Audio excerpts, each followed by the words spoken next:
আমি একটা বিষয় বুঝতে পারছি না, হটপট না হটপট বিলাল ভাইকে নিয়ে এত তুলফাল কেন্নের দুনিয়া। হটপট বিলাল ভাই ছিলেন একজন হোটেল কর্মচারী, সেখান থেকে হয়েছেন কন্টেন্ট ক্রিয়েটর।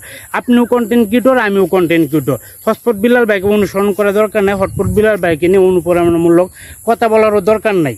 হটপট বিলাল ভাই তার মেধা শক্তি দিয়ে কন্টেন্ট তৈরি করে জনগণের মন করে নিছে জয়। আপনিও আপনার মেধা শক্তি দিয়ে কন্টেন্ট তৈরি করে জনগণের মন করে নেন জয়।